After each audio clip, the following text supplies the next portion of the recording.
दोस्तों, आप सभी का बहुत बहुत स्वागत है। Welcome to Mahesh academy YouTube channel. आप सभी का हार्दिक अभिनंदन है। यहाँ पर केवीएस पीआरटी 2018 के क्वेश्चन पेपर को हम लेकर के बात करेंगे। कंप्यूटर के क्वेश्चन के अलावा यहाँ पर और जो बाकी सब्जेक्ट्स के क्वेश्चन हैं उनको लेकर के हम चलेंगे। वीडियो में लास्ट तक आप बने रहिएगा और यहाँ से आपको ये समझने में कहीं ना कहीं सहायता मिलेगी कि आखिर नेचर ऑफ क्वेश्चन की बात करें कि प्रीवियस पेपर में कैसे सवाल पूछे गए थे, किस तरीके के क्वेश्चंस पूछे गए थे, उसी के हिसाब से आप अपनी तैयारी करिएगा अपने केवीएस एग्ज़ाम 2023 के लिए। महेश एकेडमी एंड्रॉयड एप्लीकेशन को अभी तक आपने डाउनलोड नहीं किया है तो उसे आप डाउनलोड कर सकते हैं। पूरे के पूरे हैंड रिटन नोट्स नए सिलेबस के हिसाब से 164 रुपये में वहाँ पर केवल मिल रहे हैं। जी हाँ, 164 में। यूपी टेट 151 रुपये में मिल रहा है। Super TET 299। तो आप जाकर के वहाँ से इन नोट्स को पढ़ सकते हो, देख सकते हो। विद एमसीक्यूज आपको सारी चीज़ें वहाँ पर मिल जाएगी। वीडियो के डिस्क्रिप्शन को एक बार ज़रूर चेक करें। यहाँ पर फर्स्ट क्वेश्चन की हम बात करें, मतलब 41 नंबर क्वेश्चन की, कंप्यूटर साक्षरता से यानी कि कंप्यूटर लिटरेसी से। और इस सवाल में कहते हैं कि निम्नलिखित में से कौन सी भारतीय आईटी कंपनियां हैं। आईटी मतलब इंफॉर्मेशन टेक्नोलॉजी होता है, जिसे हम सूचना प्रौद्योगिकी बोलते हैं। इनमें पहला डेल टीसीएस दिया है, इंटेल विप्रो दिया है, इंटेल एचसीएल दिया हुआ है, एचसीएल और टीसीएस दिया हुआ है। एचसीएल और टीसीएस, जी हाँ। एचसीएल टीसीएस की जब हम बात करते हैं तो एचसीएल टेक्नोलॉजीज़ लिमिटेड करके है ये। हाईटेक जब हम बात करते हैं यहाँ पर एचसीएल टेक्नोलॉजी, ये आपका पहला होगा। टीसीएस टाटा कंसल्टेंसी सर्विसेज की हम बात करते हैं। टीसीएस जो टाटा है उसी का ही एक आपका सॉफ्टवेयर वाला प्रोडक्ट है। सबसे बड़ी कंपनी जो है वो टाटा ही है। टीसीएस है, मतलब टाटा नहीं बोलेंगे।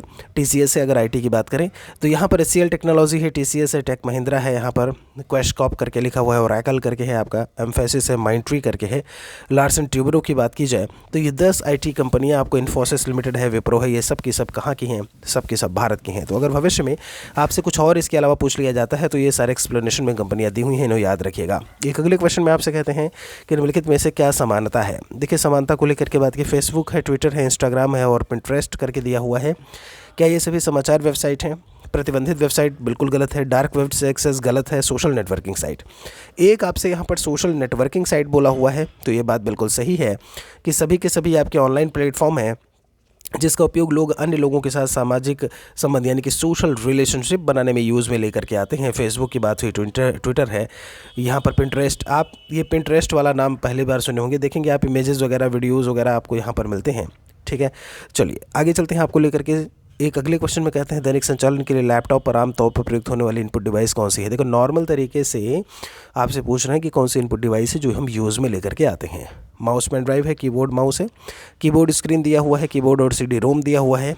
तो जो अक्सर पेन ड्राइव तो आप हमेशा नहीं लाते हो यूज़ में, स्क्रीन, कीबोर्ड, अब सीडी रोम भी। अच्छा जी, ये कहते हैं जब हम इस क्वेश्चन की बात करते हैं कीबोर्ड और माउस, ये आप अपने यूज़ में लाओगे ही लाओगे, ध्यान रखिएगा, जिसकी सहायता से लैपटॉप को इंस्ट्रक्शंस दिए जाते हैं।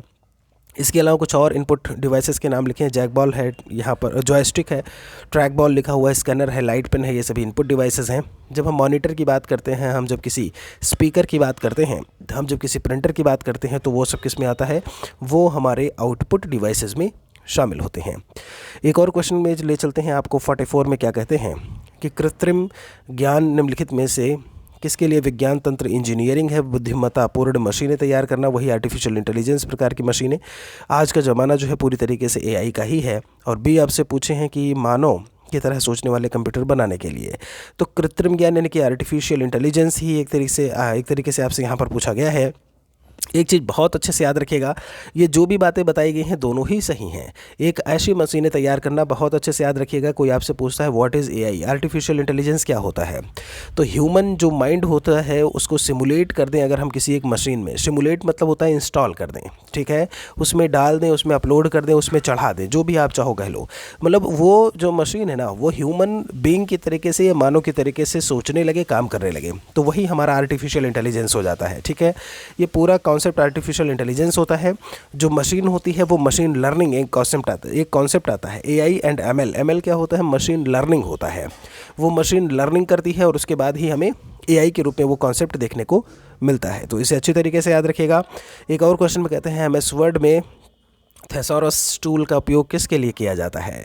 तो एमएस वर्ड जो है एक वर्ड प्रोसेसिंग सॉफ्टवेयर है जो कि आपका माइक्रोसॉफ्ट का है। माइक्रोसॉफ्ट एक कंपनी है आपकी, ठीक है, जिसे हम सॉफ्टवेयर जाइंट के नाम से जानते हैं। जाइंट मतलब क्या होता है? GIANT, जाइंट मतलब होता है दैत्य, ठीक है, ये चीज़ याद रखिएगा। 33 नंबर का आपका हिंदी अंग्रेजी दोनों दिया हुआ है, दोनों ही भाषाओं को अच्छे तरीके से पढ़ने की ज़रूरत है आपको। बहुत सारे बच्चे हैं उनके दिमाग में ये चल रहा है कि अरे हमसे तो नहीं हो पाएगा या हमारा इसमें नहीं होगा। कम से कम पढ़ाई करोगे तो तैयारी तो होगी, अगर सुपर टेट आता है यूपी में या कुछ भी, ठीक है, ये भी आपका प्राथमिक शिक्षक भर्ती के लिए है, वो भी आपका उसके लिए है, तो तैयारी तो होगी एटलीस्ट। और अभी से हार क्यों मानना, तो पढ़ाई करते रहिए, आप अपना कर्म करिए, फल को छोड़ दीजिए जो है, ठीक है, आगे के लिए। तो थिसॉरस टूल क्या होता है जब हम बात करते हैं, तो ये माइक्रोसॉफ्ट पैकेज, एक आपका पैकेज होता है, उसी में Microsoft word, Microsoft PPT, Microsoft जिसे हम आपका एक्सेल, एक तरीके से ये सारे के सारे हमें सॉफ्टवेयर देखने को मिलते हैं। तो समानार्थी और विलोम शब्द एक ऑप्शन दिया हुआ है। यहाँ पर हमें क्या देखने को मिलेगा, जब हम इस टूल की बात करते हैं तो इसकी सहायता से आप सिनोनिम्स एंड एंटोनिम्स के शब्दों को आप देख सकते हो। 46 में आपसे क्या कहते हैं, किसी डॉक्यूमेंट एमएस ऑफिस में डेटा को एक स्थान से दूसरे स्थान पर ले जाने के लिए निम्नलिखित में से किस विकल्प का प्रयोग किया जाता है। डेटा को आपको एक स्थान से दूसरे स्थान पर ले जाना है, कट है, कॉपी है, पेस्ट, कट पेस्ट। अब एक स्थान से कट कर क्या करोगे, कट करोगे यानी कि Ctrl+X करोगे, दूसरी जगह पेस्ट करोगे यानी कि V करोगे, ठीक है। तो ये चीज़ जो हमें देखने को मिलेगी वो कट और पेस्ट दोनों चीज़ें हमें देखने को मिलेंगी। तो आपका जो आंसर हो जाएगा, Ctrl+X से हम क्या करते हैं, कट करते हैं, Ctrl+C से कॉपी करते हैं, Ctrl+V से पेस्ट करते हैं, Ctrl+P से हम प्रिंट करते हैं। ये सारी चीज़ें याद रहनी चाहिए। नेक्स्ट आपसे कहते हैं 47 निम्नलिखित में से कौन सा font effect MS PowerPoint font dialog box में उपलब्ध नहीं है। अंडरलाइन है, एम्बॉस करके दिया हुआ है, आपका शैडो दिया है, स्ट्राइक थ्रू करके दिया है। एम्बॉस में क्या होता है, जैसे जो टेक्स्ट है ना आपको थोड़ा सा अगल बगल में कहीं ना कहीं परछाई प्रकार का दिखने लगता है। तो ये सारी जो चीज़ें हैं, जैसे आप एक सॉफ्टवेयर है पिक्सल लैब करके, ठीक है, पिक्सल LB करके लैब करके आता है, उसमें देखोगे तो आपको ये एम्बॉस वाला चीज़ देखने को मिलेगा, ठीक है। तो यहाँ पर मतलब कहने का ये है कि एम्बॉस वाली वो चीज़ हो गई, ठीक है। आपसे फिर यहाँ पर क्या कहते हैं, माइक्रोसॉफ्ट पावर पॉइंट में अंडरलाइन, शैडो, स्ट्राइक थ्रू, ये सभी फॉन्ट उपलब्ध हैं। कौन कौन से, माइक्रोसॉफ्ट है, पावर पॉइंट अंडरलाइन है, शैडो है, स्ट्राइक थ्रू है। लेकिन जबकि हम जब यहाँ पर बात करते हैं एम्बॉस को लेकर के, जैसे यहाँ ऑप्शन गलत लिखा हुआ है, मैंने बोला ना एम्बॉस आपका जो है वो पिक्सल लैब में मिलेगा, ये यहाँ पर नहीं मिलता है। तो इसका जो आंसर हो जाएगा वो हमारा बी हो जाएगा। आगे लेकर के चलते हैं 48 में आपसे कहते हैं कि एमएस ऑफिस में अगर हम फॉर्मेटिंग टूल बार की बात करें तो फॉन्ट साइज़ जो है वो कब सबसे छोटा और सबसे बड़ा कौन सा होता है। फॉन्ट साइज़ की बात की है आपने, देखा ना, फॉन्ट आप सेलेक्ट करते हो, फिर फॉन्ट का साइज़ क्या होगा, तो 8 और 72, मिनिमम 8 होता है, मैक्सिमम जो है वो 72 होता है। 49 में क्या कहते हैं आपसे, निम्नलिखित में दिए गए कुछ युग्म दिए गए हैं और इनमें से क्या करना है आपको, शीर्ष से भिन्न है या अलग है। चार्जिंग के लिए केबल, फाइल का हार्ड ड्राइव दिया हुआ है, क्रोम का केबल दिया हुआ है, वाईफाई मॉडेम दिया हुआ है। क्रोम एक आपका ब्राउज़र है, अगर आपको पता हो, जब हम इस क्वेश्चन की बात करते हैं तो सी में आप देख पा रहे होंगे बी केबल, ये लिखा हुआ है ना, सी में क्या लिखा है, बी केबल। क्योंकि जब हम बात करते हैं इसको क्रोम को लेकर के, तो एक क्या है आपका वेब ब्राउज़र है, क्या है, वेब ब्राउज़र है। जैसे इंटरनेट एक्सप्लोरर की बात करें, गूगल क्रोम की बात करें हम, मोजिला फायरफॉक्स की बात करें हम, सफारी की बात करें हम, ठीक है। तो ब्रेव ब्राउज़र एक आया है, BRAB, ब्रेव ब्राउज़र, तो ये सब क्या है आपके, ये सब क्रोम की तरीके से ही वेब ब्राउज़र हैं, ये चीज़ याद रखिएगा। आगे आपको लेकर के चलते हैं, यहाँ पर 50 नंबर क्वेश्चन में आपसे कहते हैं कि एक स्लाइड के जाने और दूसरी स्लाइड के आने के मध्य मोशन इफेक्ट डालने के लिए निम्नलिखित में से किस विशेषता का हम यूज़ करते हैं। देखिए, जो प्रीवियस पेपर आपका कंप्यूटर का रहा है, अभी आपसे कंप्यूटर के 5 सवाल पूछे जाएंगे। तो प्रीवियस जो पेपर का आधार रहा है MS word, MS power point, इनसे क्वेश्चन सबसे ज़्यादा पूछे गए हैं आपके, ठीक है। तो इसे आप देख लीजिएगा। और जब हम नोट्स हम दे रहे हैं, चाहे हम हार्ड कॉपी नोट्स चूँकि हम देते हैं, हम भिजवाते हैं, तो उसके लिए आप कॉन्टैक्ट नंबर 80 81 74 37 34 पर संपर्क कर सकते हो। बाकी सॉफ्ट कॉपी आपका महेश अकेडमी एंड्रॉयड एप्लीकेशन पर है। तो ईच एंड एवरीथिंग आपको उस नोट्स में सब कुछ देखने को मिलेगा, with MCQs, with previous paper, सब कुछ। तो यहाँ पर जब हम बात करते हैं स्लाइड ट्रांजिशन होता है, और ये स्लाइड ट्रांजिशन कहाँ मिलेगा, ये दोस्त मिलता है जब हम MS पावर पॉइंट की बात करते हैं, जिसे हम शॉर्ट में PPT बोल देते हैं, ठीक है। तो MS पावर पॉइंट क्या होता है, स्लाइड ट्रांजिशन वाली चीज़ें जो है वो हमें MS PPT में जो है वो देखने को मिलेंगी। कुछ शिक्षा शास्त्र के सवाल हैं, उनके बारे में चलिए बात कर लेते हैं। इसमें जो आपसे क्वेश्चन पूछा है 51 से, कहते हैं कि कौन शिक्षा के अवसर में समानता की महत्वपूर्ण बाधाएं हैं। जब हम बात करते हैं शिक्षा के अवसर में समानता, ठीक है, तो उनमें बाधा के रूप में कौन सी देखने को, आर्थिक स्थिति में अंतर, जेंडर असमानता की बात की हुई है, यहाँ पर सर्वजनीय विद्यालय प्रणाली बोला हुआ है, और शैक्षिक संस्थानों के मानकों में अंतर, ये सारे ऑप्शंस दिए हैं। तो जब हम इस क्वेश्चन की बात करते हैं तो एक यहाँ पर जो सी ऑप्शन है, ये कहते हैं कि इनमें आपका सर्वजनीय विद्यालय प्रणाली, ये वाली चीज़ इसमें शामिल नहीं होगी। बाकी आर्थिक स्थिति क्या है स्टूडेंट की, इकोनॉमिक कंडीशन क्या है, लिंग भेद की बात की जाए, जेंडर असमानता भी कहीं ना कहीं जो है ऐसे में शिक्षा के अवसर में समानता को कहीं ना कहीं वो करता है, कहते हैं ना कि लड़कियां क्या करेंगे पढ़ के, वही वाली चीज़। ठीक है। फिर एक जो डी ऑप्शन है वो है शैक्षिक संस्थानों के मानकों में अंतर, सभी का स्टैंडर्ड अलग अलग होता है, तो वो भी कहीं ना कहीं जो समानता की चीज़ें हैं उसको वो प्रभावित करता है। तो जो हमारा आंसर यहाँ से हो जाएगा वो क्या हो जाएगा, आप बहुत अच्छे से पढ़ पा रहे होंगे, कुछ और भी बातें इन्होंने यहाँ पर जो है वो शामिल की हुई हैं। ठीक है, जिसको हम बाधा के रूप में, हर्डल या दिक्कत समस्या के रूप में मान सकते हैं। नोट में लिखा है जब हम सर्वजनीय बात करते हैं यानी कि यूनिवर्सल विद्यालय प्रणाली शिक्षा के अवसर की समानता में बाधा उत्पन्न नहीं करता है, बल्कि ये मोटिवेट करता है। ठीक है, क्योंकि यूनिवर्सल विद्यालय एक सिस्टम है कि भाई सभी आइए, सभी पढ़िए, सभी बराबर है ना, सब बराबर। निम्नलिखित में से कौन बच्चे की भाषा क्षमता के विकास पर विद्यालय का प्रमुख सरोकार नहीं है। भाषा क्षमता के विकास पर यानी कि लैंग्वेज डेवलपमेंट की अगर हम बात करते हैं तो विद्यालय का प्रमुख सरोकार उच्चारण साक्षरता संबंधी विषय, शब्द भंडार का परिमाण बढ़ाना बोला हुआ है, भाषा उपयोग और निर्माण की क्षमता, सोचना और दूसरों के साथ संवाद करना। तो एक यहाँ पर शब्द भंडार के परिमाण बढ़ाने की बात जो बात बोली है इन्होंने, ठीक है, वो बच्चे की भाषा क्षमता के विकास पर इस विद्यालय से रिलेट नहीं करता, क्योंकि बच्चे में शब्द भंडार का परिमाण बढ़ाने का परिणाम यह होगा कि बच्चे में रटने की प्रवृत्ति का विकास होगा। आप शब्द भंडार की बात कर रहे हो कि परिमाण बढ़े, परिमाण मतलब होता है संख्या, है ना। बेटा कल 100 शब्द याद करके आना, तो रटेगा ही ना वो। ऐसे में कहीं ना कहीं रोट लर्निंग, मेमोराइजेशन, रटन प्रणाली को बढ़ावा मिलेगा और वही चीज़ यहाँ पर गलत हो जाएगी। आगे लेकर के चलते हैं, आपको 53 में क्या कहते हैं। कक्षा 5 के गणित के विद्यार्थियों की परीक्षा आयोजित की गई, इसमें अधिकांश विद्यार्थी सफल नहीं हो पाए। आपको दूसरी परीक्षा के लिए प्रश्न पत्र तैयार करना तथा परीक्षा लेनी है। आप कौन सी परीक्षा लेना पसंद करेंगे। तो अब दूसरे उसके लिए करना है, तो देखिए कुछ सफल नहीं हो सके तो उनका क्या करते हैं, हम डायग्नोस करते हैं, डायग्नोस्टिक टीचिंग, फिर उस पर हम रेमेडियल टीचिंग जो है वो अप्लाई करते हैं। ये तो वो हो गया कि जो बच्चे कमज़ोर हैं उनको पहचानना। अब यहाँ पर टीचिंग कौन सा करेंगे, सॉरी यहाँ पर परीक्षा कौन सा होगा ये पूछा गया है। तो कहते हैं कि विद्यार्थियों की परीक्षा आयोजित करता है, इसमें अधिकांश विद्यार्थी अगर अनुत्तीर्ण हो जा रहे हैं तो विद्यार्थियों की कमियों या समस्याओं का निदान करने तथा प्राप्त परिणामों के आधार पर उन समस्याओं का उपचार करने के लिए रचनात्मक परीक्षण की ज़रूरत होती है। बात समझ में आई। एक जो रचनात्मक परीक्षण है उसमें नैदानिक और उपचारात्मक दोनों शामिल हैं। तो ये बात अभी क्लियर हो गई होगी कि जो टेस्ट होगा वो किस प्रकार का होगा, वो रचनात्मक प्रकार का टेस्ट होगा। ठीक है, चलिए फिर आगे लेकर के चलते हैं एक और क्वेश्चन पर। इस सवाल में क्या पूछा गया है, कहते हैं सूक्ष्म अध्यापन यानी कि माइक्रो टीचिंग एक तकनीकी है जिसका उपयोग किया जाता है। माइक्रो टीचिंग एक तकनीकी है जिसका उपयोग किया जाता है कम संख्या वाली कक्षाओं के अध्यापन के लिए। अच्छा जी, अनुरूपित स्थिति में अध्यापन, विशिष्ट अध्यापन कौशल में शिक्षक की तैयारी या कठिन अवधारणा के अध्यापन हेतु। माइक्रो टीचिंग में आपने देखा जो है 6 स्टेप्स होते हैं, 6 मिनट का टाइम दिया जाता है, 36 मिनट आपके टोटल देखने को मिलते हैं। तो उन 6 स्टेप्स की बात की जाए तो यहाँ पर विशिष्ट अध्यापन कौशल एक स्पेशल टीचिंग एबिलिटी या स्किल के लिए जब हम टीचर की बात करते हैं तो वो तैयारी करता है किसी एक किसी एक प्रकरण को लेकर के, और फिर क्या करता है उस चीज़ को कंप्लीट कर रहा होता है। तो आप यहाँ पर देख पा रहे होंगे कि कालांश में सामान्यतः 6 मिनट का जो है होता है, ये आपका एक ही कौशल का विकास किया जाता है एक समय में। ये भी बात इन्होंने बताई हुई है। टोटल कितने मिनट्स होते हैं 36 मैंने आपको बताया हुआ है, वो भी ध्यान रखिएगा।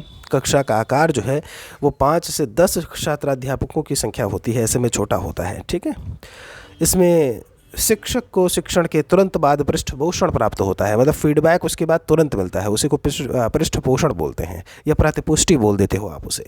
ठीक, 55 में क्या कहते हैं आपसे, कोई शिक्षक बहुत प्रभावी होता है यदि, चलिए आपसे कहते हैं अच्छी शिक्षण सहायक सामग्री का उपयोग करे, विद्यार्थियों के प्रश्न पूछने में सहायता करे, प्रवीणता ग्रहण करने में सहायता करे।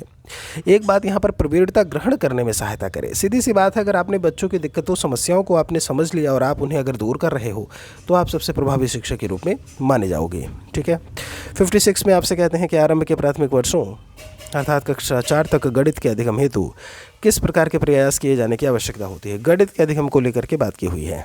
ठीक है, अधिगम कठिनाइयों का निदान बोला हुआ है, संवर्धित कार्यक्रम प्रदान करना। संवर्धित मतलब होता है कि एक तरीके से बढ़ाना है ना, संवर्धन मतलब होता है बढ़ाना, इंक्रीज़ करना। तो वो कार्यक्रम, फिर पाठ्यक्रम क्षमताओं और कौशलों को पूरा करने की बात की है। अगर गणित के अधिगम हेतु प्रयास किए जाने की ज़रूरत है, तो ये कहते हैं कि संवर्धित परीक्षा परीक्षा कार्यक्रम नहीं बोलेंगे, कार्यक्रम बोलेंगे। मतलब ये ऐसा कार्यक्रम जिसमें हम अर्थात गणितीय खेल, कहानियाँ, पहेलियाँ, कहने का मतलब ये है आप गणित सिखाना चाह रहे हो तो आप कविता और कहानियों के माध्यम से सबसे मुख्य चीज़ें होती हैं। तो अगर उनका सिलेबस, उनका पाठ्यक्रम, उनका जो विषय वस्तु है वो रिच होगा, ऐसे में किससे, कहानियों, कविताओं से, तो ऐसे में बच्चों को भी समझने में मदद मिलेगी। जैसे मैं कई बार आपको बताया हूँ कि जो है कविता के माध्यम से पहाड़ याद करवाना, दो दो दो एक कम दो, उठो सवेरे मुँह धो लो, दो दूनी चार, रोज खाओ आम का अचार, दो तैयां छः मीठी प्यारी बात कहे, दो चौके आठ, मेले में जाओ करके ठाठ, दो पंचे 10, मुँह खोल के हंस, दो छक्के 12, क्या नाम है तुम्हारा, है ना। तो इस तरीके से आप क्या कर सकते हो, ये आप बता सकते हो जब हम बात करते हैं आपके इस पठन पाठन को लेकर के, या कक्षा 4 तक गणित की अगर बात की जा रही है। 57 में आपसे कह रहे हैं महोदय, निम्नलिखित में से कौन सा सामाजिक और संवेगात्मक रूप से परिपक्व व्यक्ति का गुण नहीं है। परिपक्व व्यक्ति का गुण नहीं है, देखिएगा, सामाजिक अपेक्षाओं पर खरा उतरना प्रमुख लक्ष्य है। दुश्चिंता, तनाव की स्थिति में संयम बनाए रखना, अच्छी बात है, अच्छा जी, संयम बनाए रखने में समर्थ होता है। अच्छा, विनोद प्रिय होता है, जीवन के प्रति सकारात्मक दृष्टिकोण, ठीक है। आपने देखा यहाँ पर जब हम इस क्वेश्चन की बात करते हैं ये कह रहे हैं जो पहला ऑप्शन है, बाकी चीज़ें ठीक है, कहते हैं कि सामाजिक अपेक्षाओं पर खरा उतरना अपना प्रमुख लक्ष्य बनाना। देखिएगा, सामाजिक और संवेगात्मक रूप से परिपक्व व्यक्ति का गुण नहीं है। सामाजिक और संवेगात्मक रूप से परिपक्व व्यक्ति में दुश्चिंता, तनाव की स्थिति में संयम, बाकी सारी चीज़ें मिलेंगी, लेकिन ये वाली चीज़ उसमें शामिल नहीं होगी, ठीक है। एक अगले क्वेश्चन में कहते हैं प्रतीकात्मक उद्दीपन के प्रति संवेगी अनुक्रिया निम्नलिखित में से किसका परिणाम है। तो प्रतीकात्मक उद्दीपन के प्रति संवेगी अनुक्रिया, उद्दीपन क्या होता है, जो अनुक्रिया को बढ़ावा देता है। ये बिल्कुल वैसे ही मैंने आपको मोटिवेट किया कि 15 दिन बचा है, 12 दिन बचा है, अच्छे तरीके से पढ़ लो। आप रिस्पॉन्स कर रहे हो, आप रिस्पॉन्ड कर रहे हो, अनुक्रिया कर रहे हो, है ना। कुछ बच्चे हैं जैसे अब ये वीडियोज़ लेकर के हम आते हैं, समय निकाल करके आपको कुछ बता रहे हैं, कुछ पढ़ा रहे हैं, तो आप ही के लिए है। इसके लिए आपको कोई चार्ज, कोई पैसे देने की ज़रूरत तो नहीं पड़ती ना कभी, लेकिन फिर भी आप प्रीवियस पेपर को नहीं देखना, आप वो चीज़ ढूंढ रहे हो, कहीं शॉर्टकट मिल जाए, कहीं कुछ मिल जाए और हमें सफलता मिल जाए। तो ऐसा एक दो लोगों के साथ में गलती से हो जाता है, बाकी ये चीज़ ऐसा कोई शॉर्टकट का वो नहीं है, ये बात आप भी जानते हो। तो कम से कम जो प्रीवियस पेपर है उन्हें तो सही से देख लें। तो आप इसके लिए अगर अनुक्रिया करने लगे तो और क्या, फिर किस चीज़ की ज़रूरत होगी, किसी की नहीं, है ना। जो हम चाहते थे वो वहाँ पर मिलने लगेगा। तो कहने का मतलब ये है कि प्रतीकात्मक उद्दीपन के प्रति संवेगी अनुक्रिया परिपक्वता का परिणाम है। आप मैच्योर होते हो जब, ध्यान दीजिएगा, कहते हैं कि परिपक्व व्यक्ति किसी भी आभासी उद्दीपन है, आपका छाया उद्दीपन है, सांकेतिक या प्रतीकात्मक उद्दीपन है या वास्तविक उद्दीपन है, उन सभी के डिफरेंस को समझता है और उसके बाद उस पर वो रिस्पॉन्स करता है, रिस्पॉन्ड देता है, ठीक है। तो यहाँ पर संवेगी अनुक्रिया के तात्पर्य जो है डर, चिल्लाना, भागना, रोना, हंसना, ये सारी बातें इनमें इन्होंने बताई हुई हैं। 59 में आपसे क्या कहते हैं, व्यक्तिगत शिक्षा योजना जिसे IEP निम्न में से किस विचार पर आधारित नहीं है। कहते हैं शिक्षार्थी की वर्तमान विशेषताएं, प्राप्त किए जाने वाले व्यक्तिगत लक्ष्य, सहकारी अधिगम कार्यनीति का उपयोग और यहाँ पर योग्यता आधारिता समूहीकरण के आधार पर विद्यार्थियों का श्रेणीकरण, ठीक है। तो जब हम इसकी बात करते हैं IEP, तो आपने अगर इसे पढ़ा होगा तभी आप आंसर कर पाओगे। तो इसमें कहते हैं कि योग्यता आधारित समूहीकरण के आधार पर विद्यार्थियों का श्रेणीकरण करना, ये इसमें जो है कहीं ना कहीं श्रेणीकरण, वैसे भी आप कहीं ना कहीं कैटेगराइजेशन NCF भी कहता है कि नहीं करते हो, ठीक है। तो वही चीज़ ये भी बोल रहा है आपका, ओके। तो इसको आप यहाँ से हटा दीजिएगा, बाकी चीज़ें ठीक है। सामान्यकृत विचार और विशेषताएं जो एक पुरुष तथा महिला में होनी चाहिए, इनमें से क्या है। जेंडर समानता की बात, जेंडर रूढ़ि धारणा, देखिए एक पुरुष और महिला में होनी चाहिए। क्या कहते हैं कि सामान्यतः जेंडर रूढ़ धारणा यह है कि एक पुरुष और महिला में कुछ निश्चित विशेषताएं होनी चाहिए। जैसे पुरुष को साहसी, वीर, बलवान, घर के बाहर का कार्य करने वाले के रूप में चित्रित किया जाता है, वही महिला को मृदु बोलते हैं, ममतामयी बोलते हैं, सहनशील बोलते हैं और घर में काम करने वाले के रूप में चित्रित किया जाता है। ये बात आपको पता है। इस प्रकार जेंडर रूढ़ धारणाएं महिला और पुरुष को एक निश्चित भूमिका में बांध देती हैं, जो एक प्रगतिशील समाज के लिए सही नहीं है। बात को समझिएगा, सही नहीं है। इसलिए वर्तमान शिक्षा में जो है जेंडर रूढ़ अवधारणा को तोड़ने का प्रयास किया जा रहा है। तो यहाँ पर सामान्यकृत विचार और विशेषताएं जो एक पुरुष और महिला में, आप जानते हो क्या लगाओगे, आप जेंडर समानता लगा दोगे। तो ये क्या है जो सामान्यकृत विचार और ऐसे में, तो वो है जेंडर रूढ़ि धारणा। इस चीज़ को बहुत अच्छे से याद रखिएगा कि क्वेश्चन ये आपके KVS के क्वेश्चन हैं। बात समझ में आ रही है, तो इनका कुछ तो है जो इनके पीछे पूछने की कोशिश की जा रही है। तो आपका आंसर जो है यहाँ से D हो जाएगा। फिलहाल के लिए आज वीडियो में यहीं पर रुकेंगे। महेश एकेडमी एंड्रॉयड एप्लीकेशन को डाउनलोड ज़रूर करें। हम जल्दी ही बाकी आपके जो नए नए टॉपिक्स हैं एनसीएफ की बात करें तो काफ़ी कुछ उनके जो रिलेटेड क्वेश्चंस हैं सब मैं करवा चुका हूं, और भी आपके जितने मुख्य मुख्य टॉपिक हैं एनपीई की बात करें और सारा कुछ आपको देखने को ज़रूर मिलेगा। फ्री में करंट अफेयर्स पढ़ने के लिए भी आप ऐप पर आइए, 2.5 वर्षों का करंट अफेयर्स फ्री में आप पढ़ सकते हैं। पूरी एनसीएफ की किताबें 1 से लेकर के 12 तक हिंदी और इंग्लिश में आपको फ्री ऑफ कॉस्ट मिलेंगी, जिन्हें आप फ्री में आकर के देख सकते हैं। Mock test series UP TET और यूपी सुपर टेट जल्दी ही आपको देखने को मिलेगी। बने रहिए हमारे ऐप के साथ में, हमारे साथ में। बहुत बहुत शुक्रिया। जय हिंद, जय भारत, वंदे मातरम।